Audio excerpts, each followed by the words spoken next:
Well, hello and a very warm welcome to the IBU Youth Junior World Championships.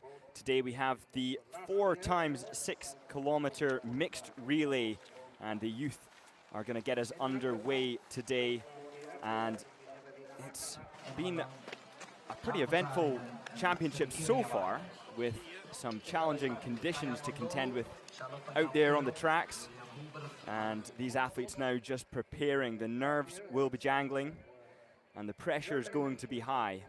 We are here in the beautiful Östersund of Sweden, where they have hosted 4 of 18 races so far.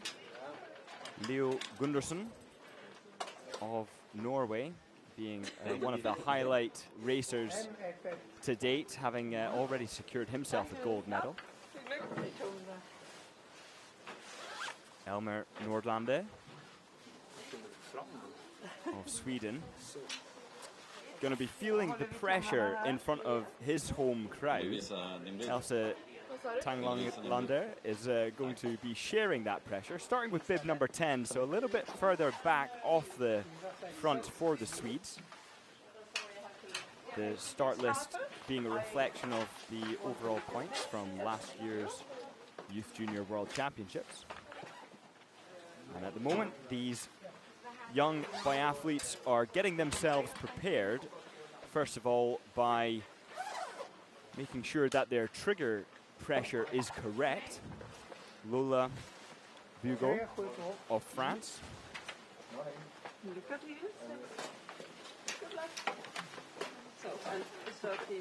Heda Nikolasova.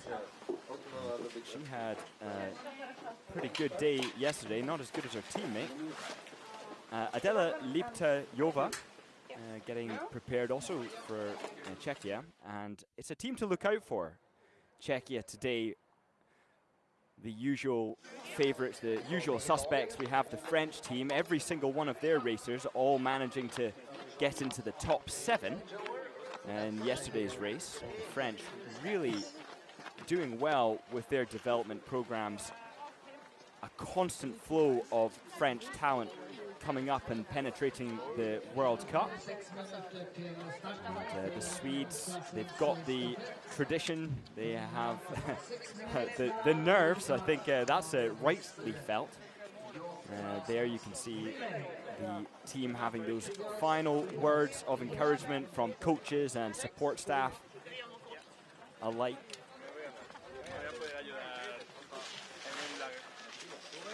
And we're going to be led out by the female competitors today, and leg 1 and 2 led by the women, and they will hand over to the men, who will be leg 3 and 4. And there we just saw Josie Clifford there getting herself ready for Great Britain. And this is the stadium that supported so many thousands of supporters and fans over the years for the World Cup, World Championships, you name it, it's been here. And only 5 minutes remaining until we get underway. Let's take a look at the race course, an elevation of 363 meters. All competitors doing the same 4 times 3 times 2 kilometers. And it's the same loop, and I must say it's a tricky one at that, especially when the track becomes broken up in these slightly warmer conditions. Air temperature at the last time of checking was 3 degrees Celsius, a humidity of 52%, snow temperature 0. That's climbed 0.5 degrees in just the last half an hour, and that doesn't have great implications for how it will stand for the rest of the day. If you did get to see those individual races yesterday, all 4 of them, you will have seen that the track became extremely torn up. It became sugary. And that's what happens when it gets to this time of year. Wherever we are on the race circuit, we do run the risk. But let's take a look at the start order. France wearing bib number 1, Norway with 2, Czechia with 3, Finland 4, Italy 5, and some of the notable nations that have not managed to get into the top 10. Sweden with 10, they are in the top 10, but not on page 1, I should say. And Ukraine, I think we can see some good performances from them today. And down wearing bib number 20, we have the United States, Australia with 21, and Great Britain 22. It's a full field, 28 of a total of 30 that are allowed to start in this competition. And that's one of the exciting aspects of these youth and junior races, is constantly we have athletes from all over the world coming here and competing. We have a team from Mongolia, and that's a team nation that you haven't heard a great deal over the years. But that's because, in large part, due to the fantastic support that the IBU, the investment that the IBU, the International Biathlon Union, put in the developing nations. And one such nation that doesn't require as much support, that's Austria. They have the results to speak for themselves. They have the facilities, they have the funding. And wearing number 5, we have Italy, another team that's really benefited from great marketing, great support and investment in the youth over the years. They have some great infrastructure to back that up. And Slovenia also in the beautiful town of Bled, up in Pokluka. They are able to host World Cup races and have a great base. And Poland wearing bib number 7. And as we get a little bit further up, we will take a look at Finland and Evelina Hakala, who's going to be taking it out for the Finnish team. Bib number 1. Arguably not the pressure bib, as Germany are just arriving on site. Better late than never. And there we go, bib number 2, Martina Skog of Norway. Bit of pressure for the Norwegians, as there so often is. She's in 8th place yesterday, fantastic result.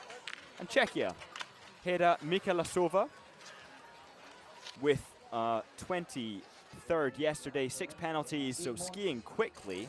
I think we can expect to see Czechia having a pretty firm first lap, at least first leg, potentially first 2 legs, and it remains to be seen whether the men can hold it together.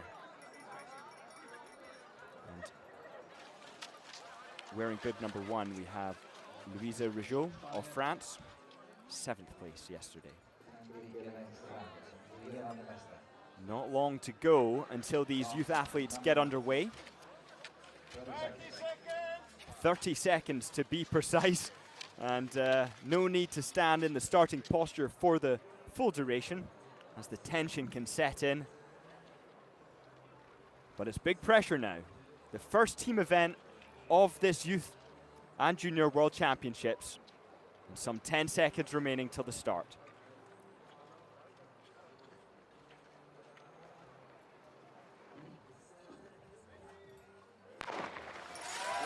And they get underway for the 4x6 kilometer mixed relay youth competitions.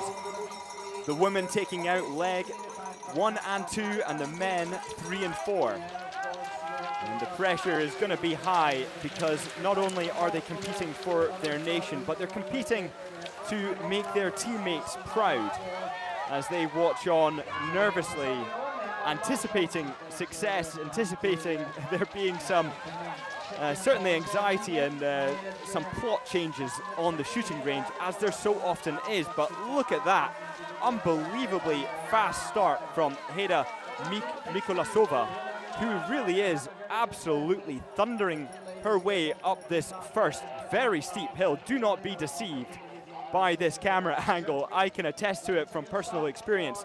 There is nothing but pain experienced by the body up this hill. But what she's doing is stretching the field, and Lena Siegmund of Germany is trying to stay on her heels, but perhaps rightly so from Skog of Norway, just hanging back ever so slightly, sticking to her own game plan. might not be necessary to set or perhaps to stay with such an aggressive early speed. You, of course, pay the price for that later on when the adrenaline isn't running through your veins, when it isn't masking the lactate, the discomfort in the muscles.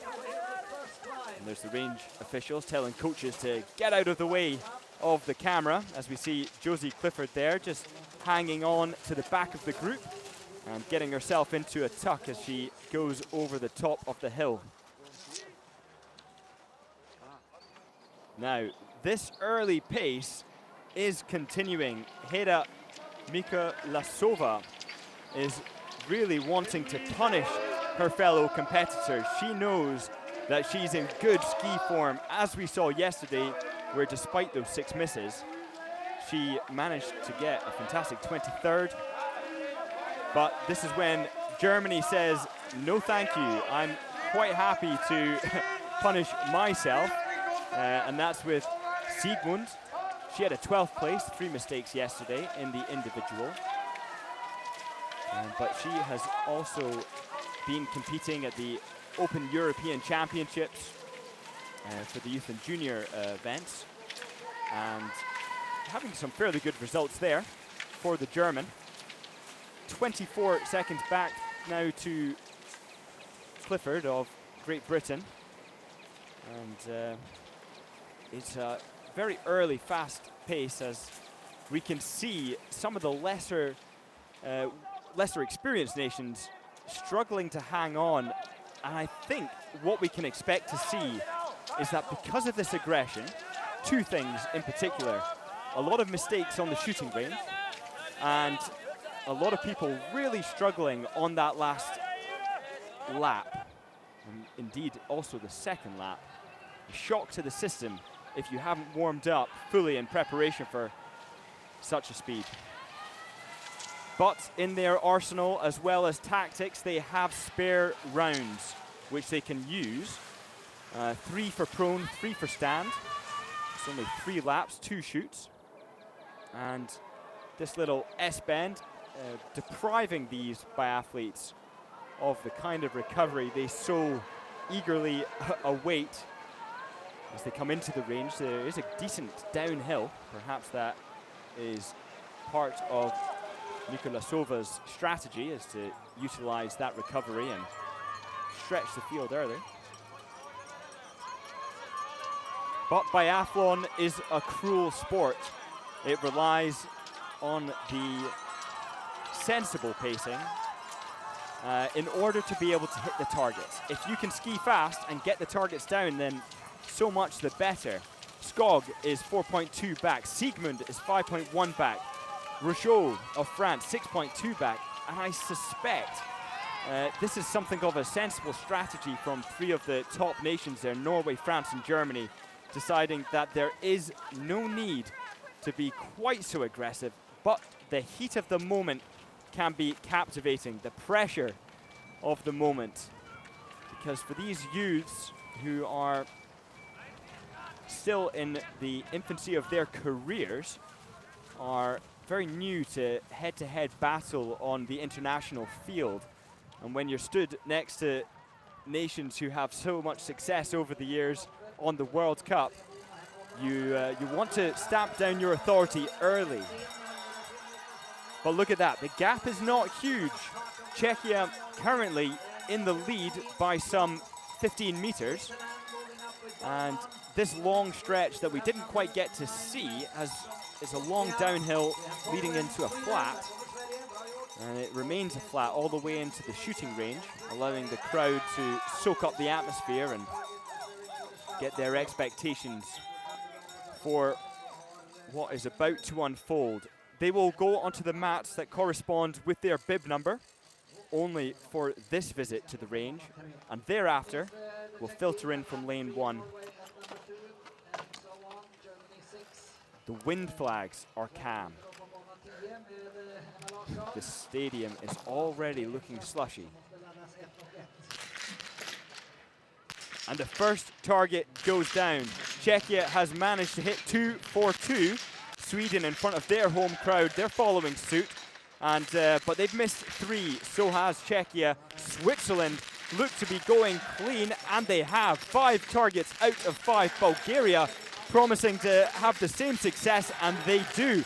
Wonderful performance from Sweden as well, with only 1 spare round, getting all 5. Ukraine, 2 spare rounds, they go 5 for 5. France having a bit of a nightmare, 3 mistakes, and not quite entered into the spare rounds yet, but Lena Baumann of Switzerland, she requires no spares and comes out in first. Italy are guaranteed a penalty loop, has not hit a single target of her first 4. That is not a good performance. There must be something wrong with the rifle of Gondolo of Italy. She's struggling, and with 3 spares, she can only hope to get those targets down. France in an equal spot of bother. 2 targets remaining, 2 rounds remaining. What is going on for Italy? Now, this is another high pressure shot for France. Rochot manages to get that 5th shot. There'll be relief, but there will also be anguish, because she knows that already she's lost quite a significant margin ahead of the leader, who, Baumann, shooting wonderfully, skiing wonderfully with that controlled first visit to the shooting range. Selina Ganner of Austria, she's 3.6 seconds back at the checkpoint exiting the range. And then quite a cluster to follow, including nations such as Germany, Sweden, Norway, Ukraine, as they go over the very steepest part of this course. And it really is steep.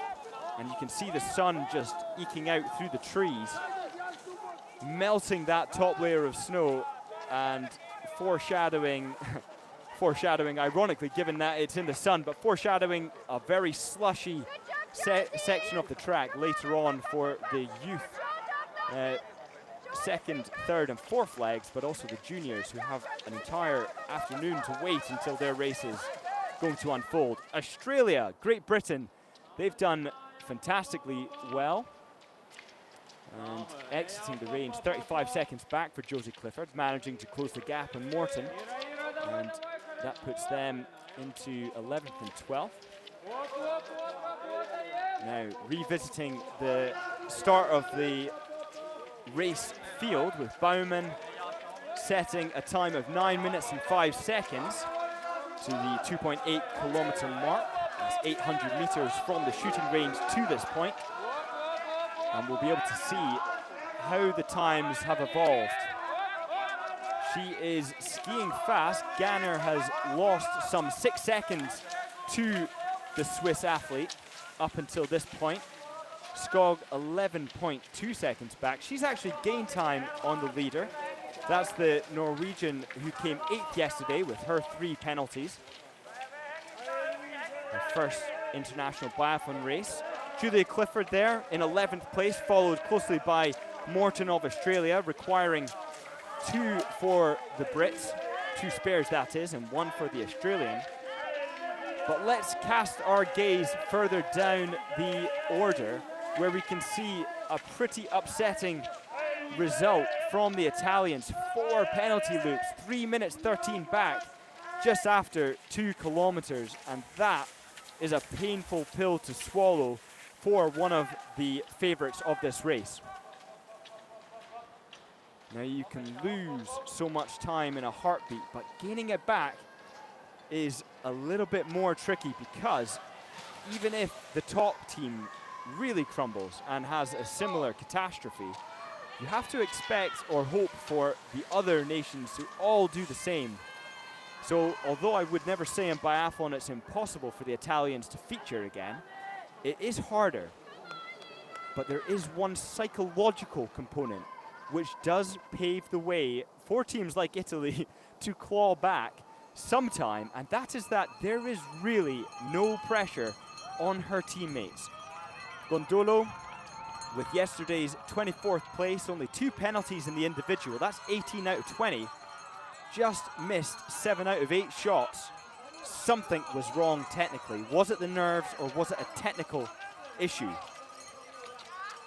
Now, Larsson, she's 13.9 back after 800 meters out the shooting range, has managed to close that down quite significantly on leader Lena Baumann. 4.9 the margin, Skog 6.3 back, and Siegmund of Germany 10.4. And this is already shaping up to be a race full of drama. We've seen the Italians down the order, but also down the order are the French, 58.9 seconds back at the 2.8 kilometer mark. As Baumann settles into a free skate, you can see the recovery section which precedes the shooting range. Now, my favourites for today, currently 14th place of Richaud of France, using all three spares, 56 seconds down. And that does also relieve the pressure somewhat, perhaps not for her, but for her fellow athletes. When you're in the lead, it's yours to lose, and that certainly is the psychological pressure that's going to be on Baumann now. But speaking of psychological pressure, Larsson of Sweden, who was 18th yesterday, 17 hits out of 20, shooting in front of her home crowd, settling onto the mat in second position. Now, Baumann taking deep breaths. The wind, you can see, just blowing her bib as the first target goes down. 2 misses for Sweden. It's not looking good with a third miss for Sweden. Norway 3 hits for 3. Sweden not taking the time to resettle. Misses a fourth shot and is now on the penalty loop. Ukraine, on the other hand, goes 5 for 5. Fantastic shooting there from the Ukrainians, and that's going to put them out in the lead.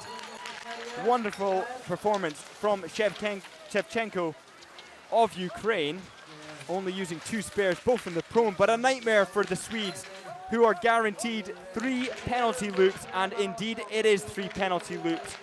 We have seen so much drama from these top nations thus far.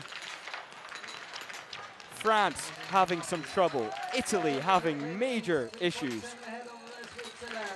And now Austria, using all 3 spares, manages to get the targets down. Finland likewise. Canada, no spares required, and the targets go down. And now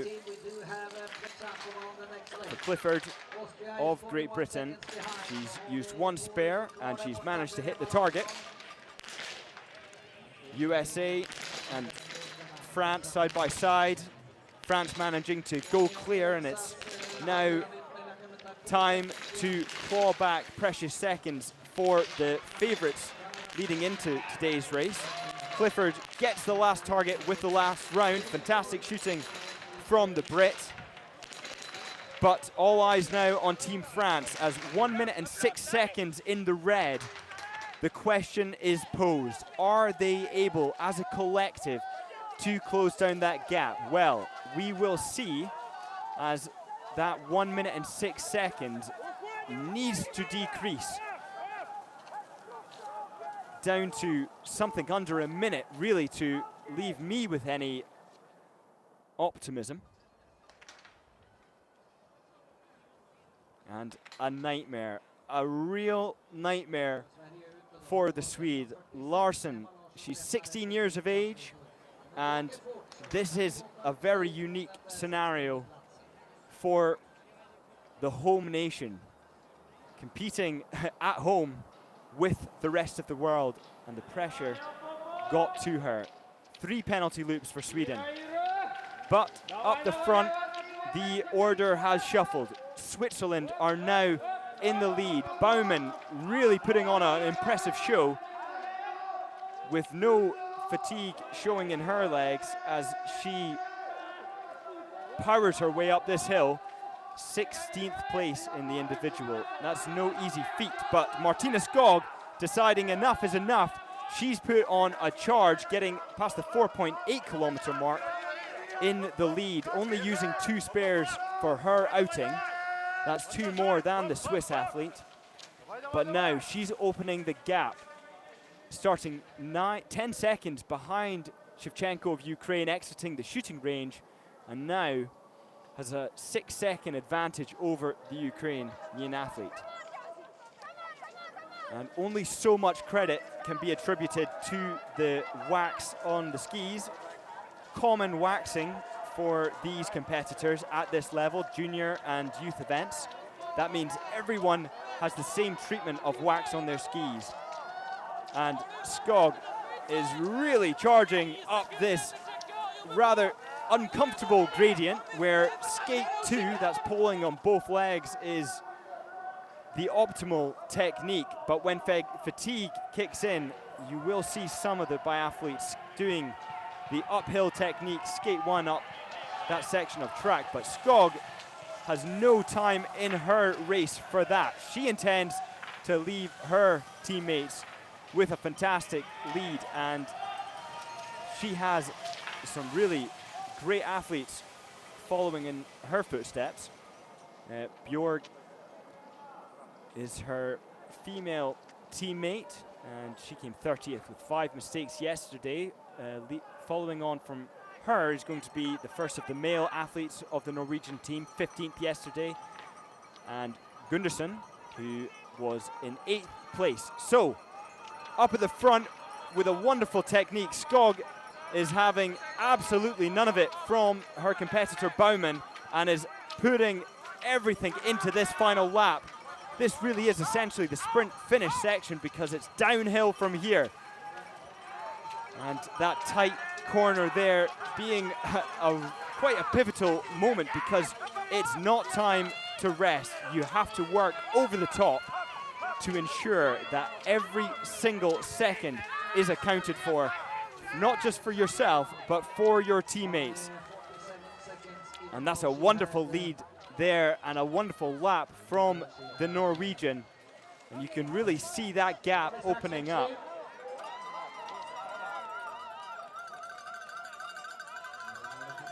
And here we'll see the handover zone, which is through the passage, where they have to make physical contact with their teammate onto their body before the end of the handover zone.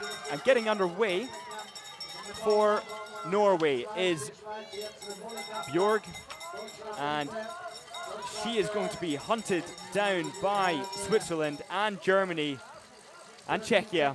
Only 6 seconds for the Swiss, 13.3 for the Germans, and 16.1 for Czechia. And it really is coming quick succession after that.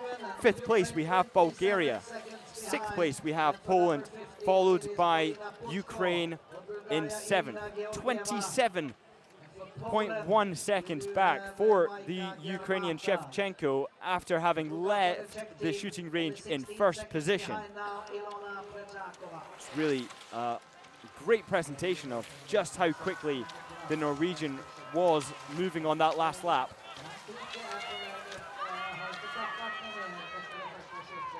And now looking down in 14th place, we have Sweden. They're still struggling and suffering from their early, I'd say, drop in performance. But here's 2 nations on screen now. We have France, they've just been handed over to, and that's Lola Bigot of France, who is going to want to close those seconds, but should be very well aware that it's not all going to happen on lap 1. Her coaches perhaps will have given her the instruction to just take it a little bit reserved.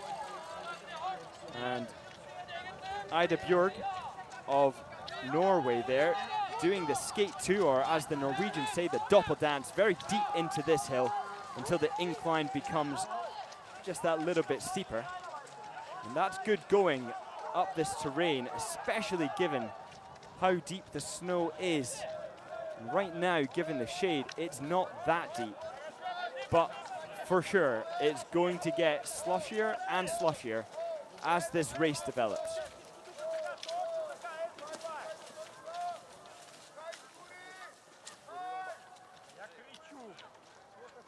Putzko of Ukraine leading the three on our screen right now. She's about to get into the tuck. This nice little recovery section, you can see them pushing over, precedes this right-hand bend. So they get a nice lot of recovery, but what goes down must come up. Yes, they recover, but unfortunately it means that they have to ski up this steep and deceptively so. Again, the camera angle always foreshortening it, making it look slightly easier. But the leaders of this race now overlapping their competitors.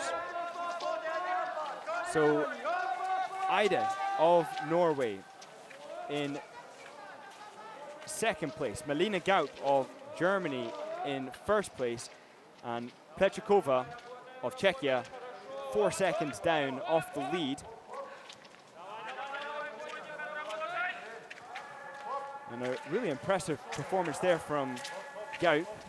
I think she's clearly working hard on this first lap. I'm eager to see how that dynamic plays as the race goes on. Like I pointed out, the track is rather broken up, and that does mean that the fatigue for these biathletes, their legs have to plow through sugary snow, and each push is a little bit absorbed by the track itself. Now, Bugeaud of France, 1 minute and 2 seconds back. That's 4 seconds approximately quicker than the handover. And that's Canada in 10th place. Schrempf of Austria in 9th place, following the French, just 13 seconds back, despite handing over pretty much together. And now Gaup really skiing very quickly on lap 1. 31st position yesterday with 6 penalties. So the shooting wasn't going so good for the German. She's been competing on the IBU Junior Cup despite just being 16 years of age, and holding a viciously quick speed here. She competed at the Youth World Championships last year and had herself a podium in the sprint with only 1 mistake, so she's no stranger to international competition, and she's no stranger to success at it either. And she had a 5th place in the individual. So a little bit of a disappointing race yesterday, 31st. That's after a year of progress and quite some time racing internationally.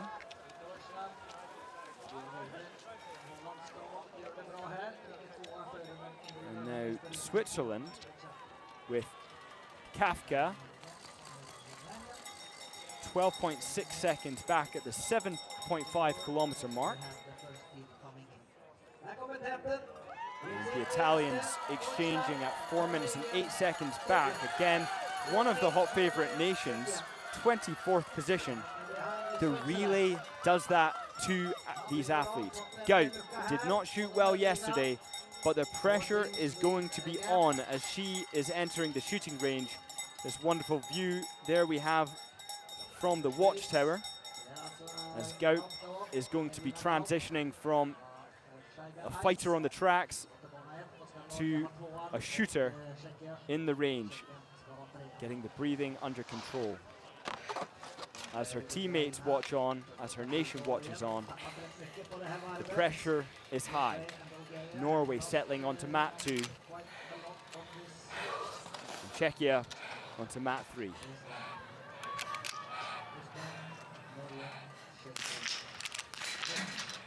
And some early miss there from Gaup, perhaps a symptom of a bit too much of a pace on that early lap, but Czechia has managed to go a perfect 5 out of 5 shots with no trouble at all, and the same can also be said, at least for now, 4 out of 4 for Norway, and the 5th target goes down.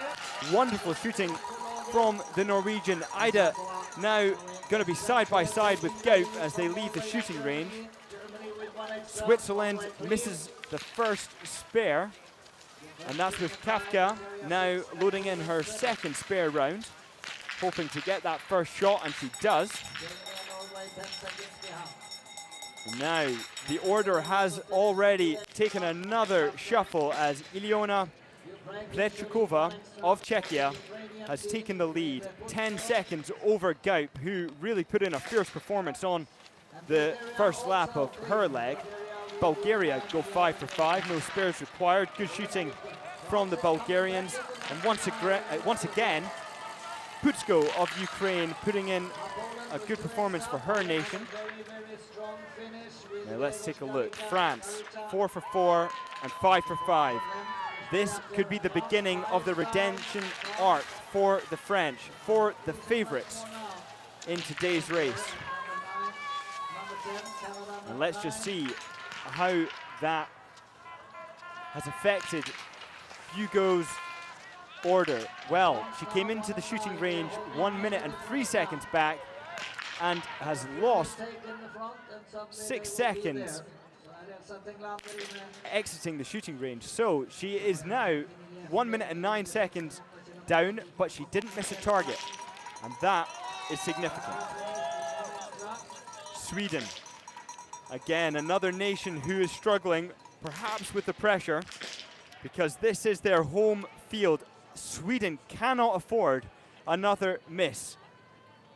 Tanglander, they've already been on the penalty loop, and now they are going to be on the penalty loop again. Not once, but at the very least twice. It's hard enough being on the penalty loop in a sprint race. It's even harder being on the penalty loop in a relay race for the pain of what seems to be letting down your teammates, although it's not quite the case.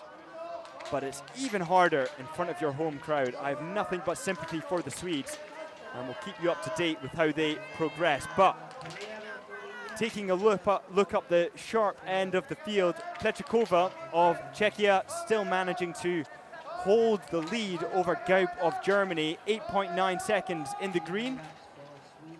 And Björg Ida of Norway, 11.8 seconds back, losing time over Czechia.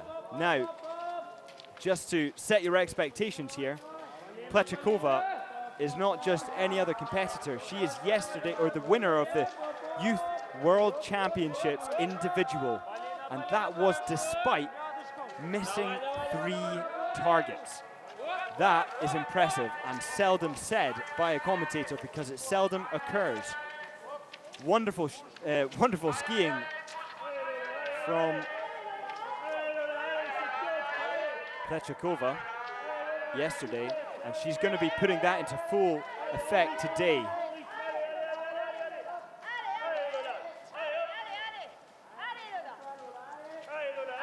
Gaup is going to be struggling with that pace. But Bigo now, she's losing more time to the Czech Republic athlete. That's now 1 minute and 18 seconds back, 9 seconds lost over 800 meters.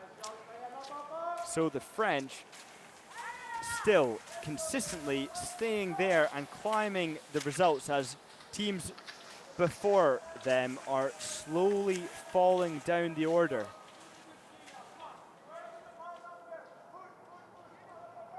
And what's so fascinating about the mixed relay over some other races, or the relay, is that very often some of the nations that don't quite have the history in biathlon success, they do have some very strong competitors in the male and female, and are able to field a very competitive team. Gaup is really doing well to hang on with Plechikova there as they overlap some of the other nations. And that is an inevitability in these races. There's a lot of charity almost afforded to those lower nations, because at this youth level, we don't want to pull nations out just because they've been lapped once, because otherwise it would take away the opportunity for some of those nations to compete. And that's what this is all about at this age, at this level. It's about opportunity to experience these events, experience the pressure, and the IBU really is great at giving those opportunities and supporting those lesser nations. Now, Plechakova, after such a fantastic race in the individual 2 days ago, is coming in, leading the way, a now familiar position. And she's followed by Melina Gaup of Germany, right behind her, also skiing quickly, but 31st yesterday, quite significant contrast as they filter into the mat that corresponds with their position now. Norway, just a few seconds behind, essentially coming in as a trio. They will hear the cowbells from the stands, and they will hear each other breathing. The first shot is fired by Plechakova. Gaup is the first to miss. Plechakova follows suit with a miss of her second shot, and it's a second miss from the German. Lovely composure in contrast from the Norwegian, but it's 5 for 5, or 5 for 6, I should say, by Plechakova, who gets that spare round in rapid fire, literally. But it's not good news for the German. That early fast pace on her leg one has seen her legs trembling. It is not looking good, with now 2 penalty loops for the German team.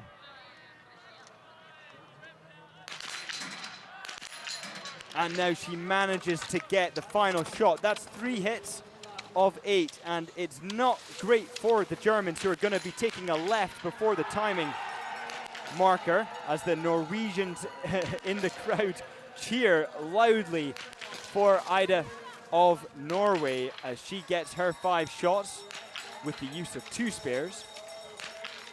Switzerland 5 out of 5, lovely shooting there, going to be getting themselves into 3rd position again. Switzerland really doing a fantastic job.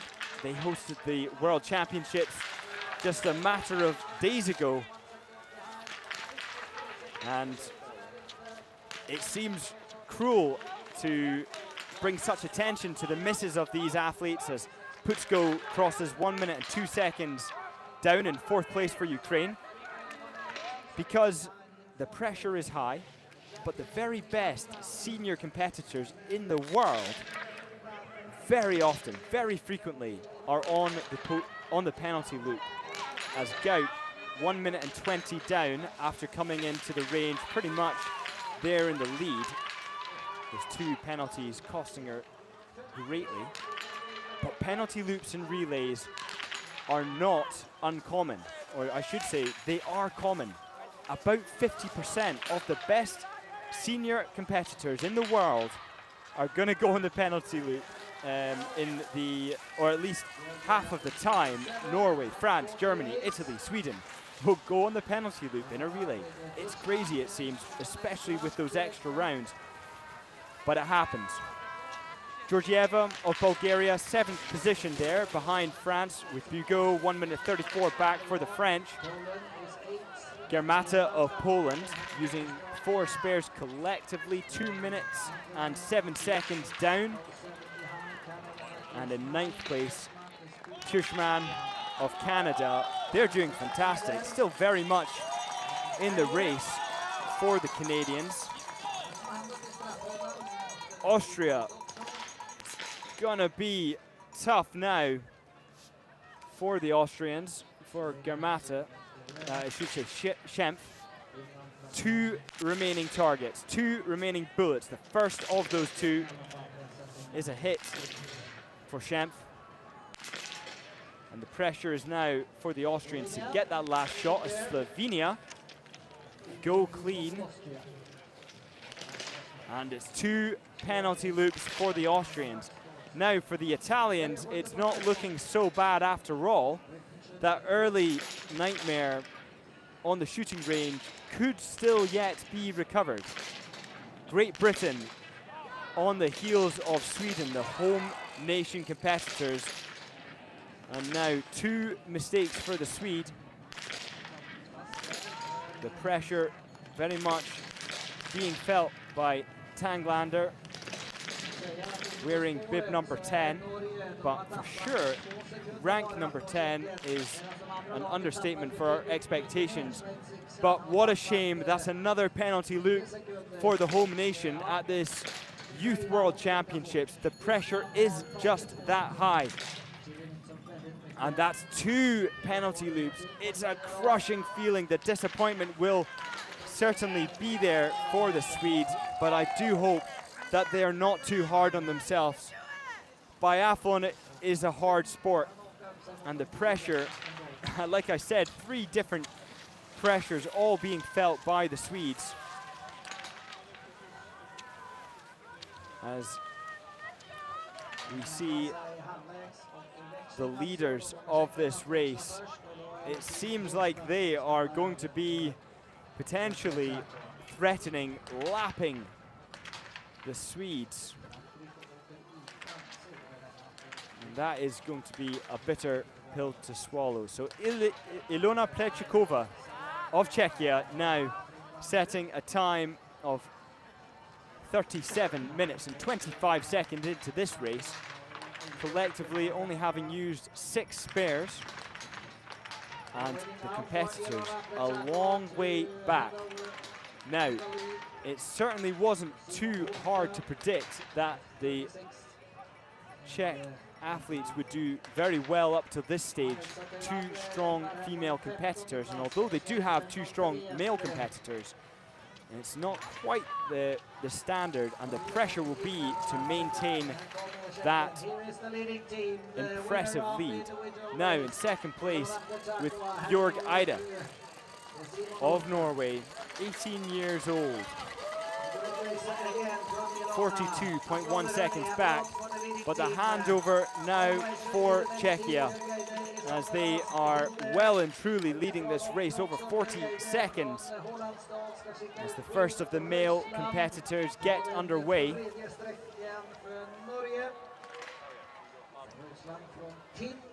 Hurta is going to be hunted down by the Norwegian, who competed in Gangwon at the Youth Olympic Games, not the last Youth Olympics, but the one before, was in South Korea, as the exchange from Ida over to Roisland is about to take place. Norway in second position, 43.6 seconds down in the red.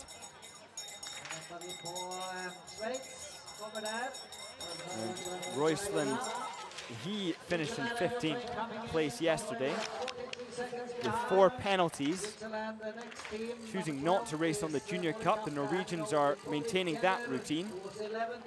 And now for Putzko and Kafka to make their exchange respectively. Switzerland and Ukraine handing over 1 minute and 8 back for Switzerland. And for Germany now 1 minute and 20 seconds back, having endured the penalty loop. The first of the big nations to have done so, and the first of all the nations now in the top 6 to be up there despite their penalties. France, no penalty loops, but disappointingly 1 minute and 35 seconds back. Testament to the fantastic ski speed of the Germans, and perhaps an explanation that, yes, the French on paper looked fantastic after skiing so quickly in the individual, but perhaps they're tired and they're feeling that. Now Bulgaria handing over, no penalty loops for them, as Veselin Belchinski, 2 minutes and 9 seconds back, hunting down the French, but very much is in no man's land and will be fighting of his own accord to just do his race routine. here. Simon Herta at the front of the race course there, just overlapping the Australians.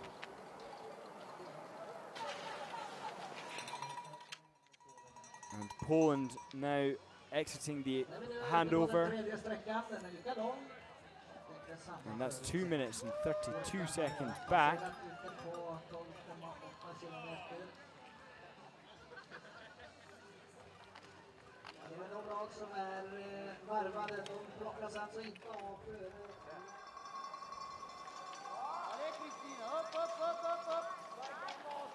Now, Simon Herta at the highest part of the course here, followed by Rusland, 49.7 seconds down on the lead. That's after having exchanged 43 seconds down, so I'm going to infer that there's a lot of adrenaline being experienced by the Czech athlete, Simon Herta. But wow, that is a very quick speed. Tannheimer there, really charging almost last lap energy, last lap vibes for the kind of speed that you would expect not to see on the first leg. But what we are seeing is something of a pattern. Yes, the Germans are skiing very quick. Yes, I imagine they have very good skis today. Again, the only impact really that the wax technicians can have are by selecting fast skis, and the best nations having a large repertoire of that. Simon Herta, they're coming across the 13.5K in the lead, and they also will have a very large repertoire of skis to select from. But then also the wax technicians being able to put select the grind of the ski that eventually gets put forward for waxing, and are able to put a structure into the ski. A structure is a pattern that basically imprints or marks the base of the ski with that pattern to enable it to cut through the snow, different kinds of conditions, faster.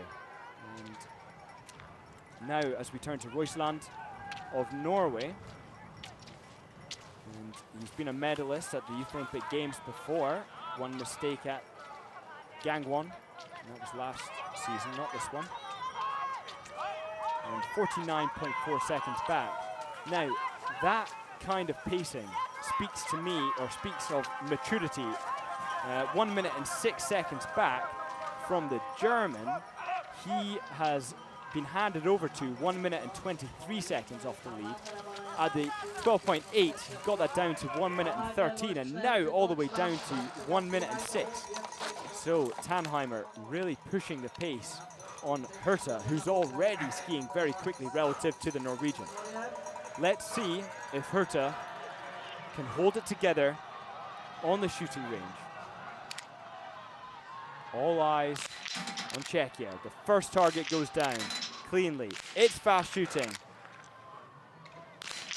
An extra deep breath there before the fourth shot, and wow, it's very, very quick and quite audacious shooting, I have to say. Impressive from Simon Herta, who has now one target remaining and two spares with which to try and get it. Right in the center, lovely shooting there from Simon Herta as Rusland settles down onto the mat. Again, the Germans just in the distance. And I suspect a nice controlled lap there from the Norwegian.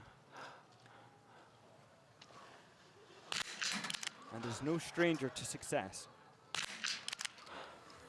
The second target doesn't go down as Germany settles onto the mat to add that additional pressure onto the Norwegian shoulders, who has two remaining targets and needs to get them down with 3 spare rounds. The first 2 targets go down for Germany. Tannheimer shooting well, skiing well.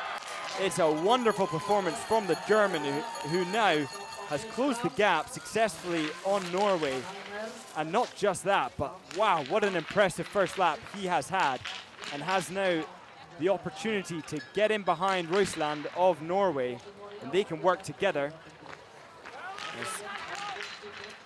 The gap only shortens for the German, but lengthens for the Norwegian relative to Simon Herta.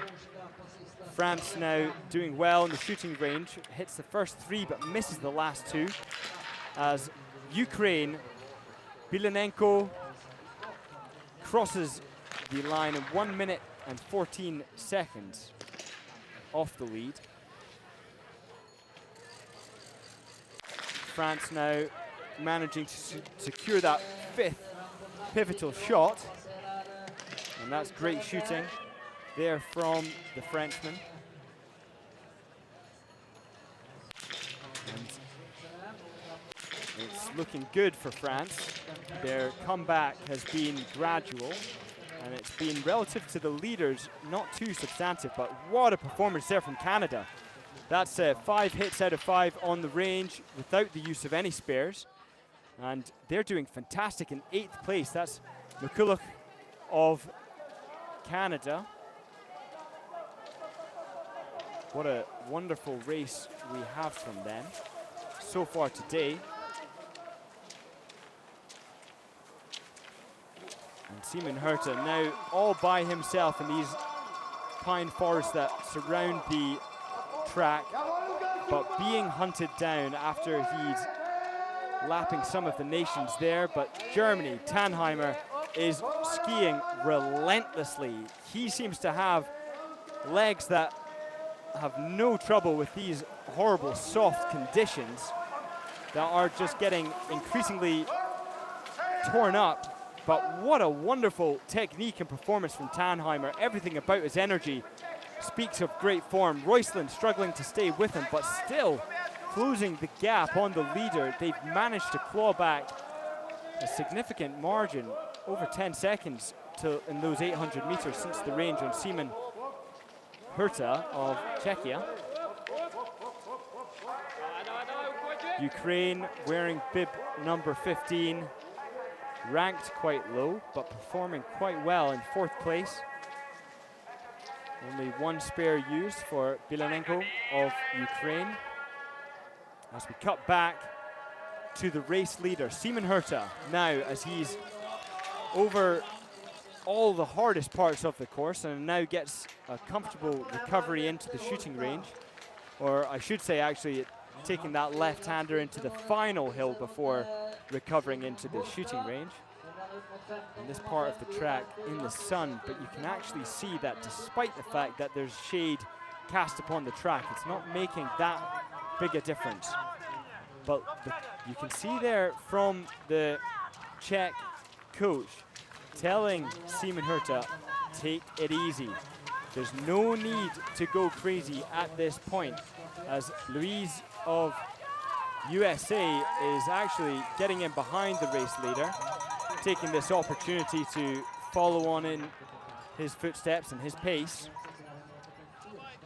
as Tannheimer doesn't seem to know the meaning of pain. This man seemingly can't be stopped. Yesterday he had a 10th place with 4 penalties, or 2 days ago I should say, the individual race for the youth.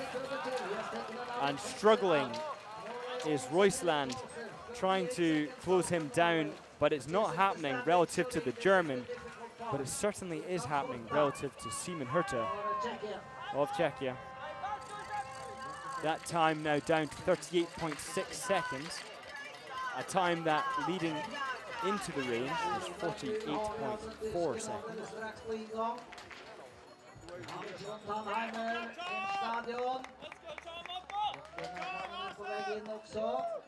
Det var bana 1 för Tjeckien, bana 2 för Tyskland och 3 för Norge, så kommer i kurvan där borta med Ryssland.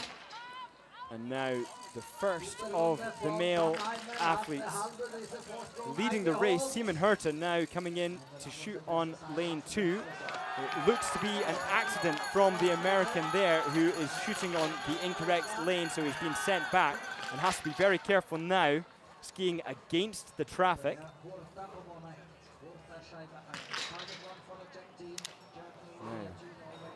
The pressure from Herta. He'll have been aware that somebody was right behind him, but perhaps thrown off.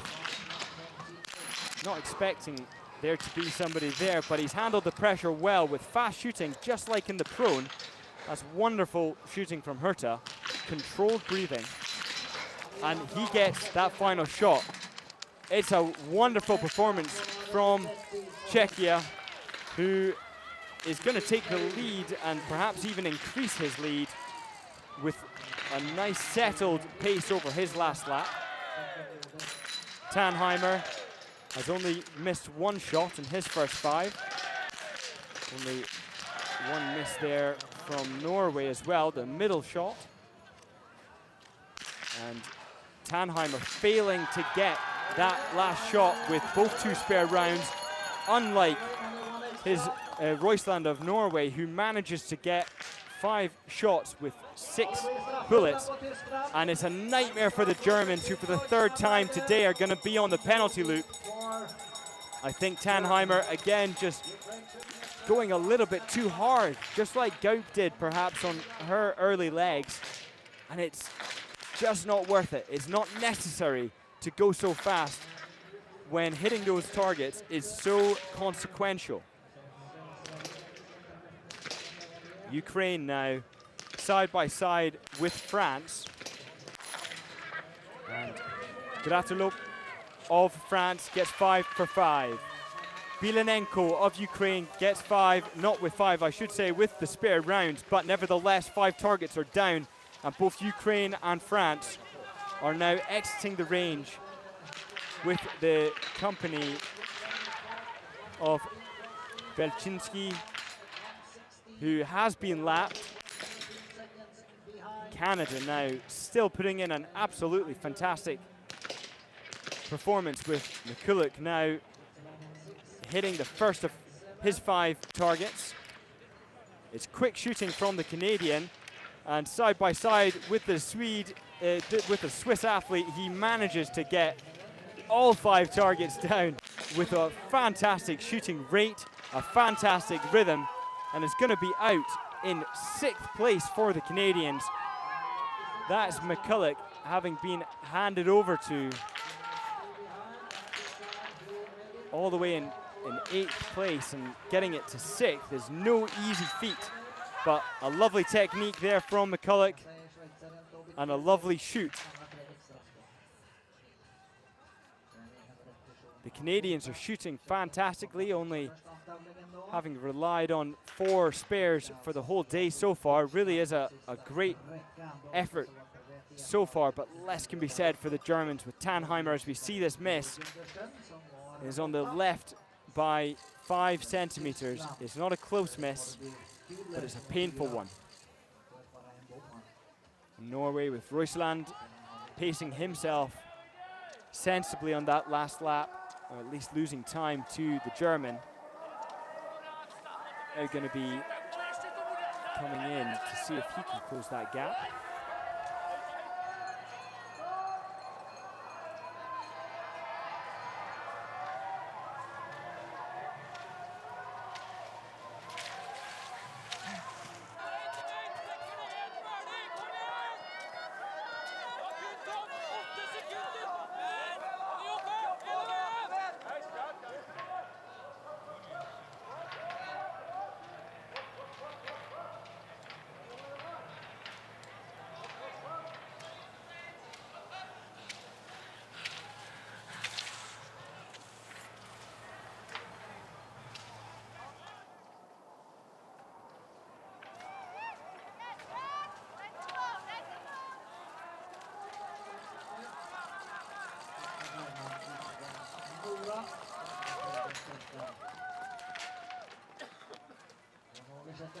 Artura, är det norrmannen som är bakom där, så är han inte långt efter.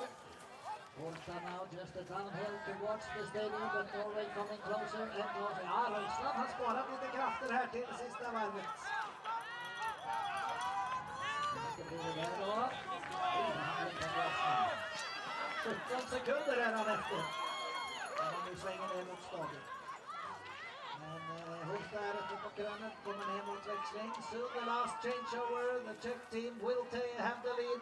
With only 17 seconds now. Germany is third. Lukas Thalheimer. Och är det tredje man på upploppet här. Den rödvit blåa som kommer där borta. Och han ska växla då till Jakob Buska.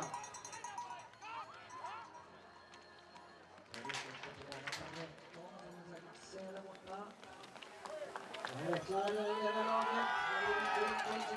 Norge kommer redan här. Ett cykelvarv av Tove Rösland. Gundersen.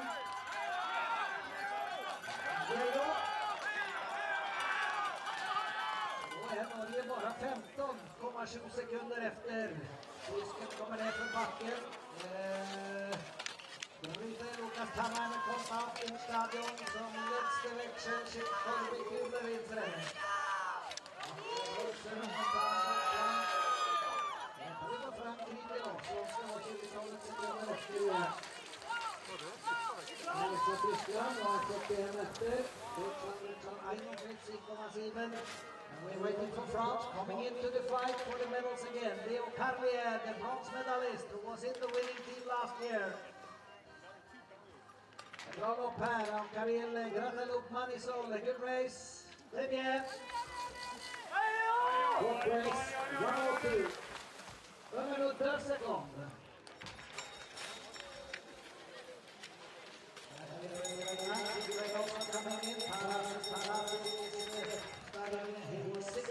And apologies there for the technical issue that we just had. And I can just bring you back up to date, as you will have been following.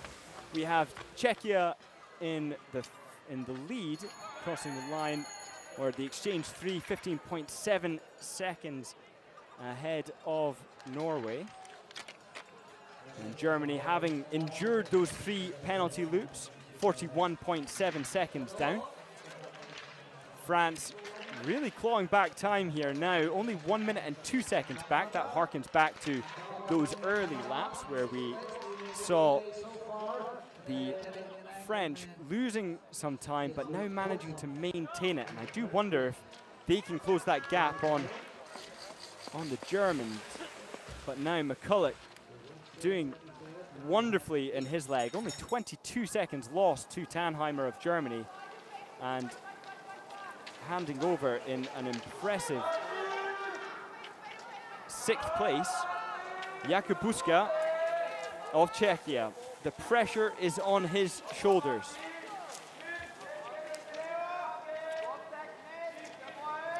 And he is closely followed by Norway and Gundersen, who yesterday finishing in 8th place with those 3 mistakes is in the kind of form worthy of having a Norwegian on that last leg. And being the last leg in Norway comes with a certain degree of pressure, and the kind of pressure that we've already seen really having an impact on some of these biathletes so far in this race. Germany, 3 penalty loops. However, none of the other top 8 nations have been in on the penalty loop. Poland, Switzerland, Canada, Ukraine, France, Norway, and Czechia. None of those teams have been on the penalty loop, and France now very hot on the heels of the Ukrainians.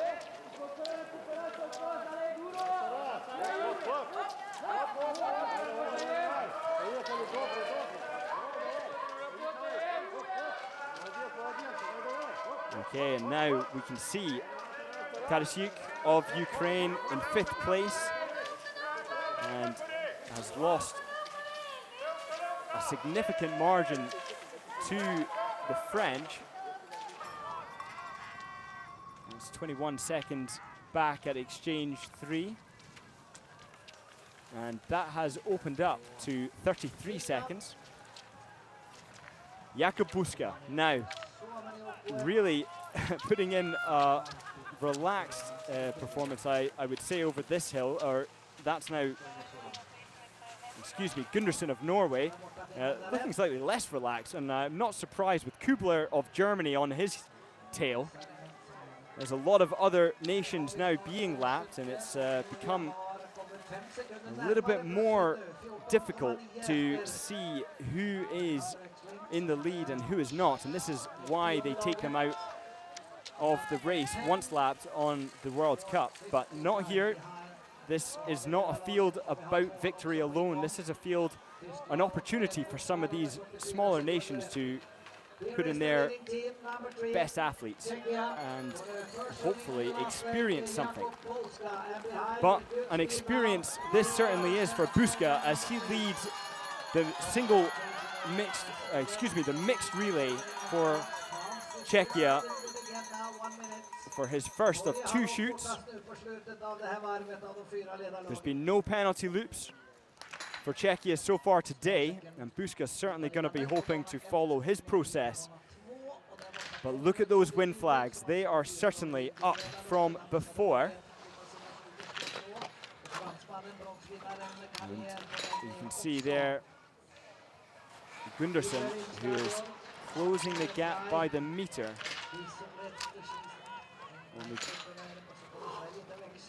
Now settling down, applying that pressure to Buska. Gundersen versus Buska. The first shot gets fired by Buska, and the first miss is delivered to us by Buska as Norway go 3 for 3, 4 for 4, and as quickly as I can say it, 5 for 5. Gundersen takes Norway into the lead for what feels like the first time today, as they've been on the hunt, or I should say second time. But now it's trouble, as Czechia needs to get these next 2 shots with these next 2 bullets. Germany has joined Czechia, and almost as if the commentator's curse has come into play, Czechia is on the loop. Germany, no penalty loops required for the German. Fantastic shooting there from Kubler. I can hardly say I'm surprised with Kubler securing 4th place yesterday, only 1 penalty, that's 19 hits of 20. And there we go for the Czechian athlete taking a left onto the penalty loop. France, 3 spare rounds remaining, 2 targets, and now that's become 2 and 1. Good odds for the French, and that's 5 with 7 rounds for France, who are going to see Czechia just in front of them. And what a day it has been for Czechia. My favorites, France, now just 17 seconds down of Buska of Czechia. Carlier, having used 2 spare rounds. Ukraine, 5 targets down, 6 rounds used. And this is the moment where we can see if Hurshoff of Canada is able to maintain the performance, or perhaps even improve on it. That the Canadians are really in a fantastic place right now. So great to see other nations delivering fantastic performances. But Vogel of Switzerland, having taken an early lead, is right in behind Hulshoff of Canada. Leo Gundersen of Norway, no spares required, and now, rather insultingly, is about to overlap the Swedes in front of their home crowd, and I suspect that Nordlander of Sweden is not going to be best pleased, but it's no surprise. They're in 13th place right now for Sweden, having done 8 penalty loops using 14 spare rounds, so the hit rate has been particularly low for Sweden. They'd have been hoping for success, perhaps even a podium today, but not managing with the likes of Kubler and the rest of his German entourage managing to do fantastically well. 36.7 seconds down on Leo Gundersen for the Germans. And Czechia, despite that 1 penalty loop, 51.4 seconds down on the Norwegian. Carlier of France, 1 minute and 2 seconds back. No real change to the gap between him and the Czechian athlete. And it's shaping up to be a Norway, France, Czechia, and Germany top 4. But we've seen a pretty epic shuffle with every leg that has come before it. And that just tells us that with these pressures and at the age that these athletes are at, anything can happen. Gundersen. Now, 1 hour, 6 minutes and 35 seconds of racing has gone by, and the Norwegians have just in this moment managed to get past the Swedes, and not just past them, but lapped the Swedes in front of their home audience. And they will have also, Gundersen, been able to take a look at Kubler, his German competitor, and seen just what the gap is. As we see Kubler coming up on the right-hand side of our screen, left-hand side of the track, searching for those slightly firmer sections of the course. Just about to lap the Moldovans and hot on the heels of the Brits for a lap again. As Buska comes through, having done his penalty loop, having lost the lead, is now 56.9 seconds down. Carlier, 1 minute and 7 seconds. Those timings just evolving, really. And it looks like Buska is getting tired. Carlier of France is just closing that gap ever so slightly, but still himself losing time. Actually, they're skiing around the same pace. As we see, for the final time of asking, the Norwegian Gundersen coming into the shooting range to shoot the final 5 shots. Anything can happen. 7-kilometer wind, making this ever more challenging. First miss. But the rest of the targets go down cleanly.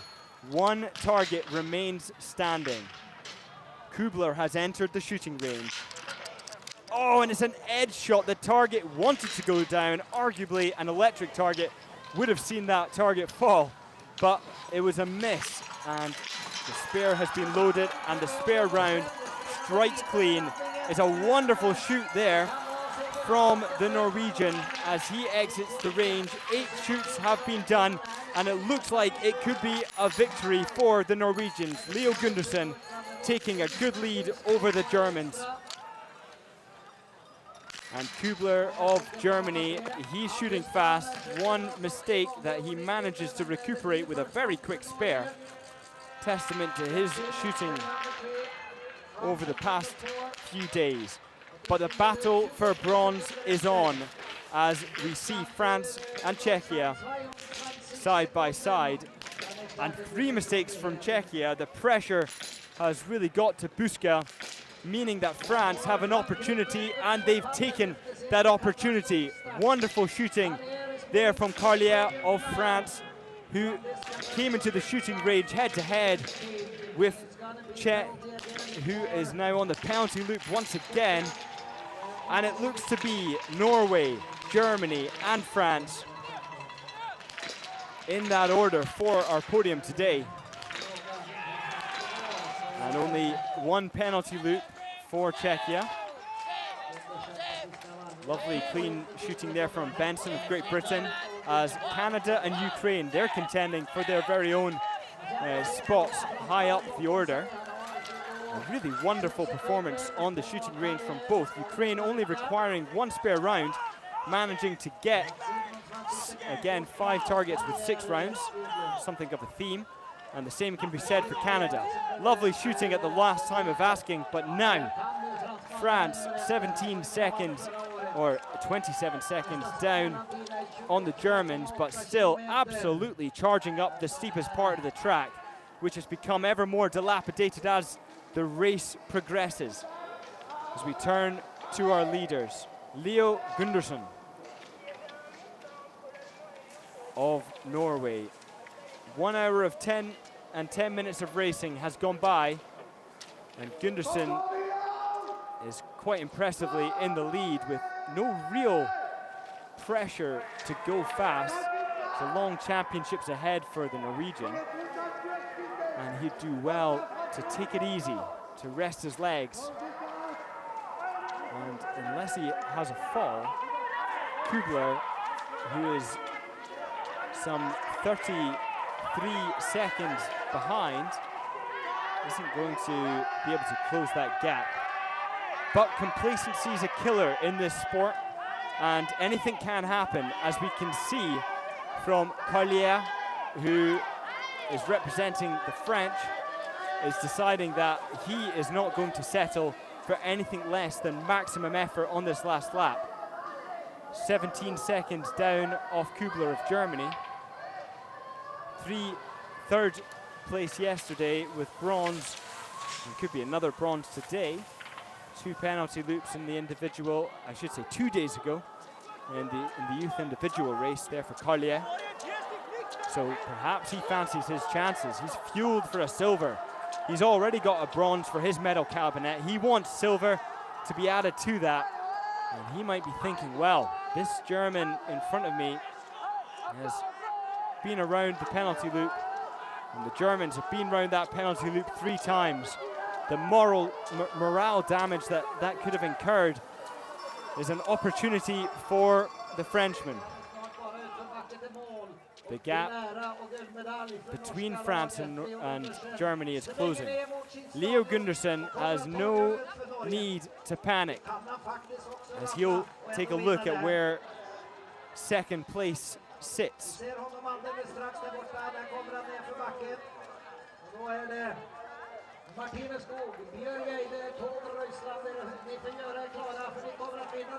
But Gundersen with that lovely technique, the sort of technique that we see emblematic of the Norwegian culture and training, that enables him to get to this wonderfully high standard.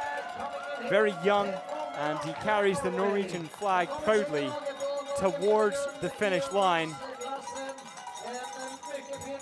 And his pose, something of a hindrance to that flag as he proudly holds it aloft, taking his nation to victory. Gundersen of Norway is going to be embracing his fellow teammates after securing the gold medal for Norway. What a wonderful race for them. 9 spares required, as Kubler takes a look over his shoulder, knowing that the race, or the silver, is safe for the Germans. And a fist pump to the sky, a sense of relief after being around that penalty loop just a few too many times as a team. But Kubler doing fantastic, managing to stay off it himself and with lovely shooting. But France, now my favourites for the day, crossing the line with the bronze medal. And the second bronze medal for Carlier, who is probably a little disappointed, or at least his body language speaks of that. But a bronze medal is a bronze medal, and boy, would a large majority of the people on this start line today be no less than ecstatic with a bronze medal, and I think the rest of his team certainly are. But with 12 spares, just a little too many. And now, here is the result of the day. Hulshoff of Canada is going to cross the line in a historic and wonderful 4th place, only using 6 spares all day across all 4. But the finish line, sprint finish from Ukraine and Czechia there, as we're going to have to await a photo finish. Buska and Tarasuk having to battle it out, and Buska being handed over to in first place. now down in 5th position. 1 minute and 45 seconds lost with those 2 penalty loops and those 6 spares.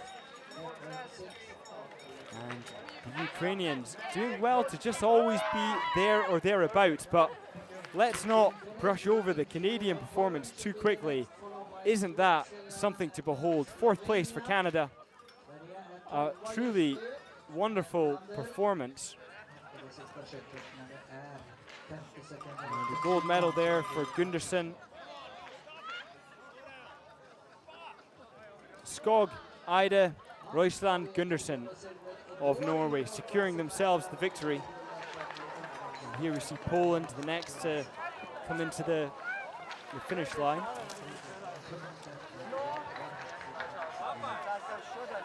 Galicia, yesterday in this race, the individual, finishing in 2nd place with 2 penalties. So today's 7th place for Poland is going to be something of a disappointment for this man, who had some pretty phenomenal success. 2nd place is nothing to scoff at, that's for sure. A very large field of competitors. And that's Poland crossing the line in 7th. Some notable teams behind him: Austria, Sweden, Italy, Estonia, Switzerland. They were always there or thereabouts, but now Vogel is going to be taking his team in 8th place when, if you look back to the beginning of the race, the Swiss were always up there in the lead or jostling for podium positions. So now this 8th place just a little bit down on perhaps where they would like to be. But I'm sorry, I just can't get over how fantastic the Canadians have done today. They should be extremely proud of themselves, wearing bib number 18. And starting with Sonka, handing over to Tierschmann, and then McCulloch, and then Hulshoff. What a day to be Canadian.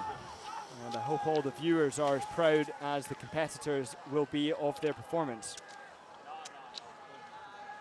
As we have a look at Slovenia coming into the finish line. In 9th place.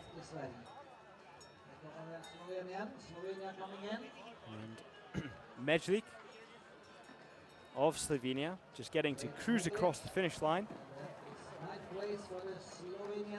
No sprint finish required. He'll be thankful for that. We can say that the sprint finish was settled by that photo finish, with Czechia crossing the line in 5th and Ukraine crossing the line in 6th. And that'll be something of a relief for Czechia. But Austria, another nation to have been around that penalty loop just a few too many times, 3 to be precise, with 16 penalty loops to speak of, 16 spare rounds to speak of, I should say. 16 penalty loops would be pretty astounding. I'm not sure I've ever seen that. In fact, I can probably recall races that I have seen that in particularly windy conditions. It's not unheard of. But the pressure on these youngsters in a race like this is multifaceted. And particularly, I would say, for the Swedes, who I think really have the greatest pressure to endure, and they felt it. They were on several different levels, competing in front of their home crowd, as well as competing with their teammates. They'll be all too aware of that fact.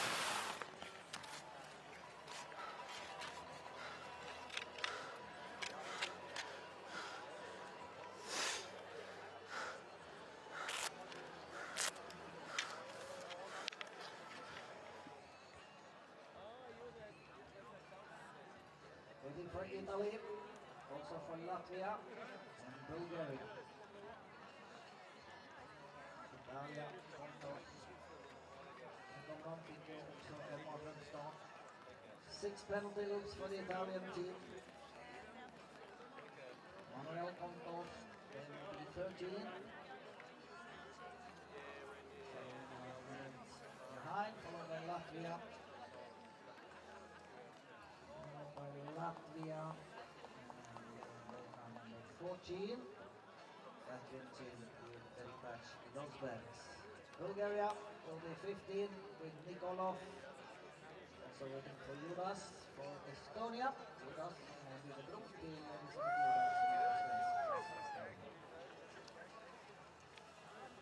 Bulgaria 15, 7:53 behind.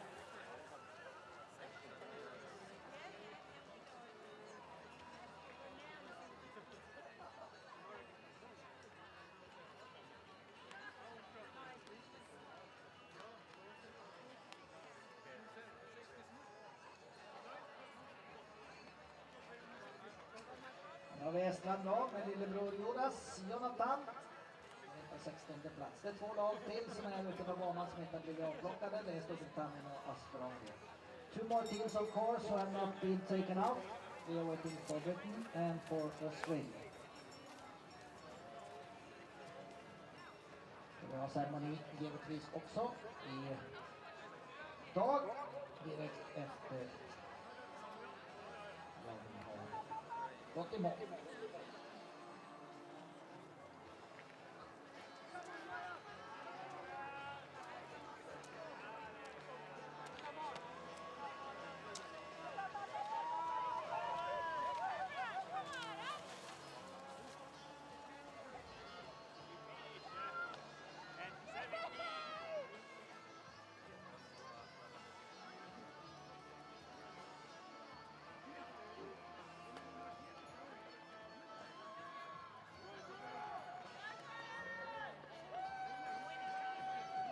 Benson coming home from Great Britain in 17th.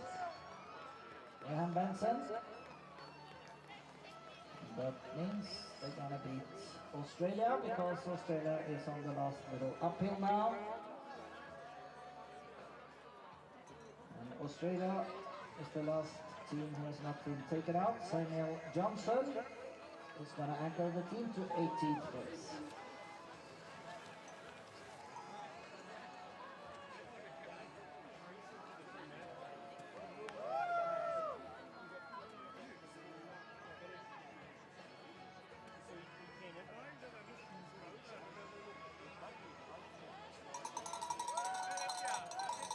Here is the Australian team. Welcome to the finish. Samuel Johnson, 18th place for Australia, behind Britain. So we take a short rundown on the list. Gold medalist Norway, 2nd place in silver Germany, 3rd place in bronze France, 4th place Canada, 5th Czechia, 6th Ukraine, 7th Poland, 8th Switzerland, 9th Slovenia, 10th Austria, 11th Finland, 12th Sweden, 13th Italy, 14th Latvia, 15th Bulgaria, 16th Estonia, 17th Great Britain, and 18th Australia. Då har alla lagen med. Prisutdelningen här är det de 3 bästa lagen och medaljörerna som ska upp. It will be a prize giving, a medal ceremony with the 3 best teams, the medal teams.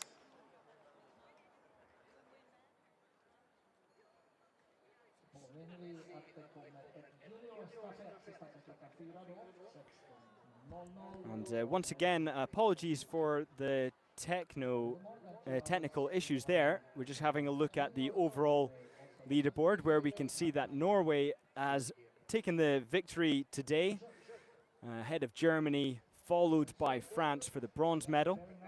Canada really with an outstanding performance in 4th place, Czechia in 5th, and then 6th place we have Ukraine. Some notable disappointments, I would say, from the perspective of the athletes. Switzerland would have liked to have done better, as well as Austria, Sweden, and particularly Italy.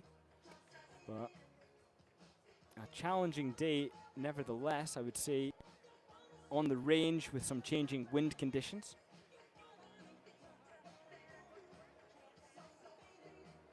And some of the results on the graphics there, they're just showing the amount of penalty loops that you see in these races. If we total it up, a very small fraction of them actually managed to complete as a team, complete it without having entered the loop. So 1, 2, 3, 4, 5, 6, 7, 8 teams of 19 who have, or actually, and that's only 18 have only finished, but United States of America, they have been on the penalty loop as well. So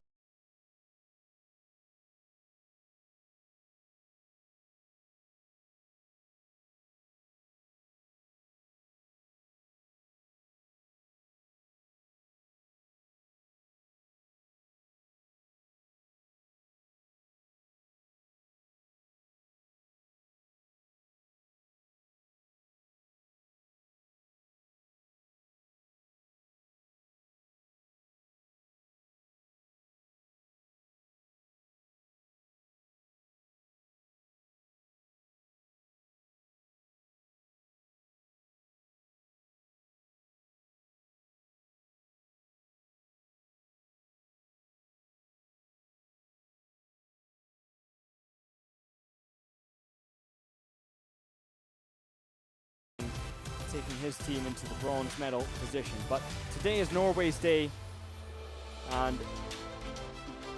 a time worth celebrating, that is for sure. A team that seldom attends the IBU Junior Cup events because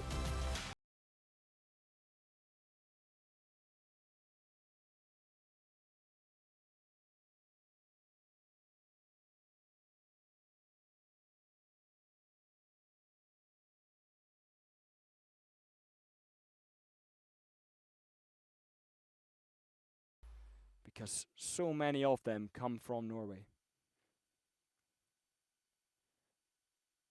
Congratulations, Leo, for winning the gold medal in the mixed rally together with your team at the Youth World Championships. Did you expect this success today? Actually not. I was not feeling super good on the individual 3 days ago, but my team did a really good job today, so for me it was just to finish it off, actually. Yeah. Congratulations again. Will you have a party today? No, I will save it for after the for World Champs. Well done. In Norwegian style as well, saving the party for after the World Champs. And yes, there is a party on the 3rd here in Östersund where the athletes get to go and meet one another. But it does come with the risk of getting sick, and the Norwegians are very sensitive to it. Now, the Junior Women Nation Cups points, and we can see that the Norwegians have done, well, it skips away from it so fast. I do apologize, I wasn't able to see it. But down there in 14th, we see Great Britain, who really did a wonderful job. Now, the Junior Men's Nation Cup, Italy in the lead. Today, certainly not contributing much to that. France in 2nd, Austria in 3rd. The likes of Germany and Czechia in 6th and 8th. A little bit further down than I would have expected.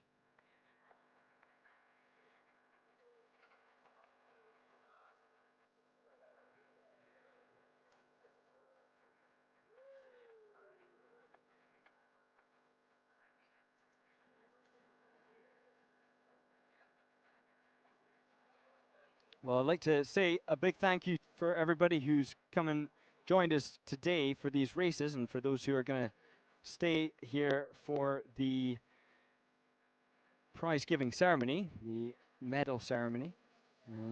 But please do join us for the events of this championships as they unfold over the coming days. We have the mixed relay for the juniors coming up this afternoon. Tomorrow we have both sprint competitions on the 1st. The 2nd is going to be the junior sprint competitions. And on the 3rd we have the alternative to the pursuit, the mass start 60, where all 4 races are going to be taking place in one day. That's the youth and junior races, and that's taking place on the 3rd. On the 4th, we have our youth women and youth men relay, and then on the 5th, we have our junior women and junior men relay. So do stick around for as much of that as you can possibly imagine. Possibly manage, I should say.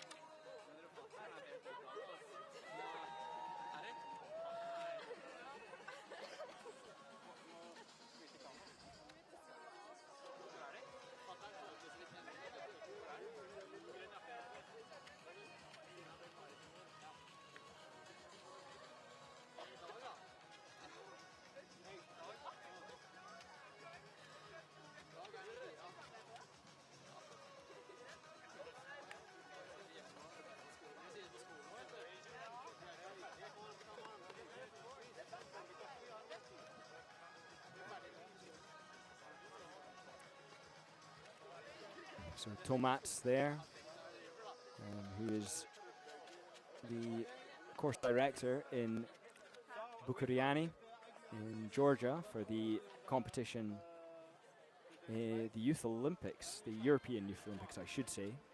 And they put on a very good show. Venue certainly worthy of a World Cup if they had the audience ability. But right now, let's take a look at the medal ceremony, where our winners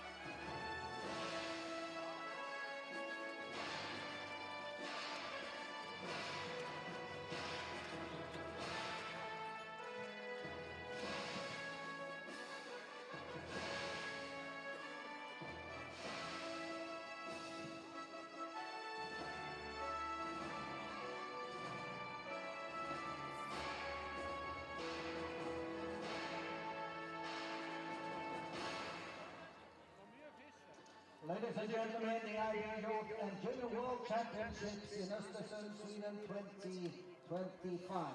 The medal ceremony for the 4x6 kilometer mixed relay in the youth class. The medals will be awarded by Mr. Tore Bøygard, board member of IBU from Norway, accompanied by Richard Grip, Secretary General of the Swedish Biathlon Federation, and his children.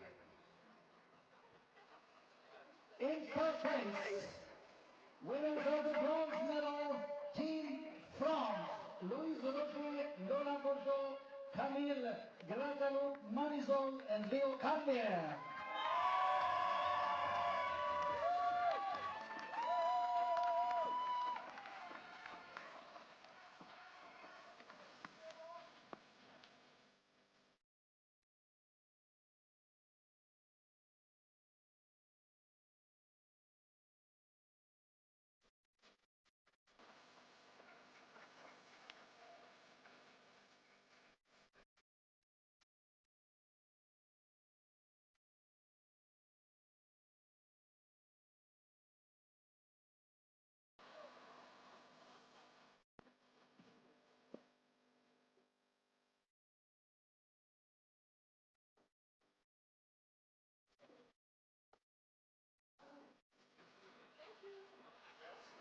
And once again, apologies for the connection issues that we're having here from the commentary booth, but we have, just to summarize today's events, Team France there receiving their pretty impressive bronze medal. I would say, having expected them to even take the victory today. But now Team Germany are going up to receive their silver medal. And some penalty loops in the stand from Gaup and Tannheimer. They both had a little bit of a tricky shoot with some conditions perhaps that were more challenging, but not just physical conditions, but the psychological conditions can be quite impactful as well, because your teammates are watching you. There's the pressure of all your family and friends watching you, and these athletes are young and have not experienced as much of these conditions and these psychological conditions before. So learning how to contend with them is no easy task. And Siegmund taking out the lead for Germany, followed by Gaup, who just seemed to be charging around the course, just like Tannheimer was on leg 3. And then Kubler the Cool, managing to just take it easy on his final leg, only one spare required, and finishing 25 seconds off the lead. It was a very close finish from the top 3 when all was said and done. But most impressively, behind all the way throughout this race until the very end. Skog, Martina Skog, Bjørgeide, Tove Røisland, and Leo Gundersen are today's gold medalists in the mixed relay competition. The third day of competition at this Youth Junior World Championships. And a historic one as well, because in 2027, there will not be any more Youth World Championships. It will just be open to the juniors, meaning that only those youths who are good enough to be selected and deemed appropriate to be selected by their national governing bodies will be.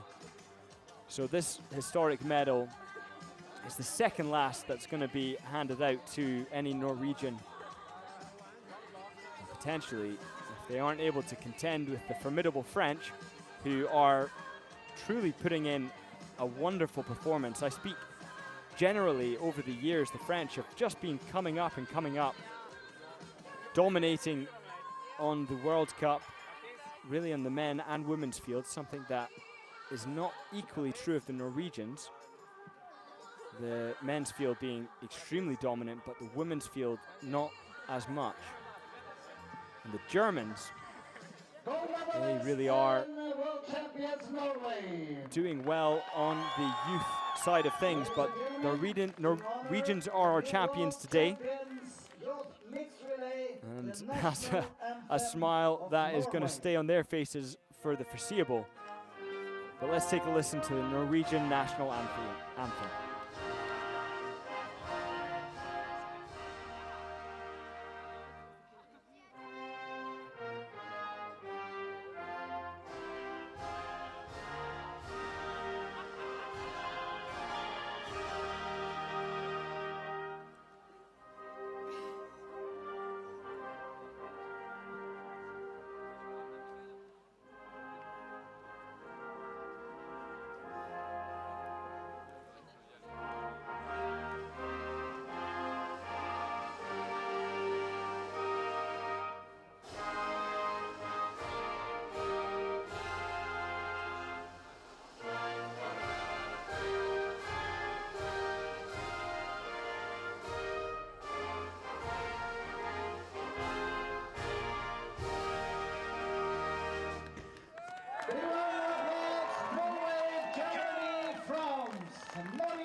Well, thank you very much for joining us for today's events. I've been Scott Dixon, and I look forward to seeing you this afternoon, where the next races will be held, the junior mixed relay, which is going to promise just as much drama and excitement. So do join us for that this afternoon.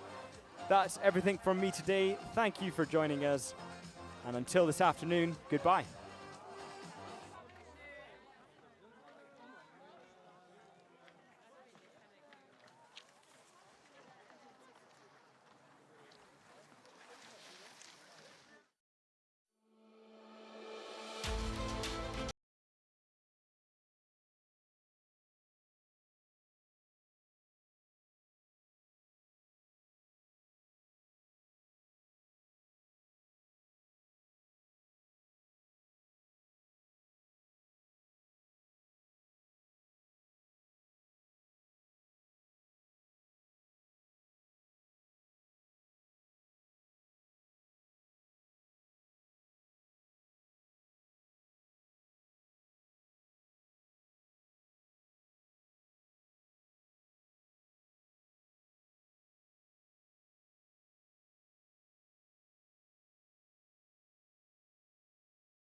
Norway number 1.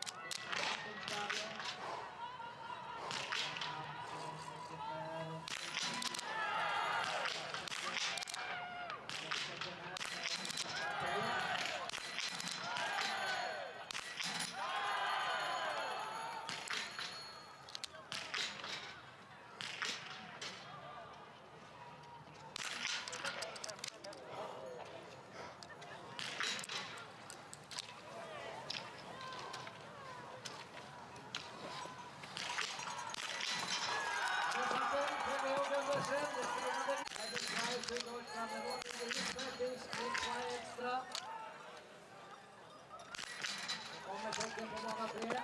Ja, Tyskland skjuter bra så i vanlig ordning kul, men det blir försprång för Norge. Number 3, France number 4. Samt 22 Sekunden. Dann ist da die Durchschnittsrunde hier. Här går Frankrike upp på pallen efter sin katastrofstart. Carrier is moving up to the podium now. From this catastrophic start for guld i ungdomsklassen. En mycket fin slutsträcka Leo Gundersen som vinner tillsammans med Martinez nu. Björgöjde och Tågröjstam. Och här har vi segern i mål. Hela Champions League. I Deutschland schafft Silber. Kübler hat sein Vorsprung behalten. Hier kommt Deutschland. Deutschland Silbermedaille.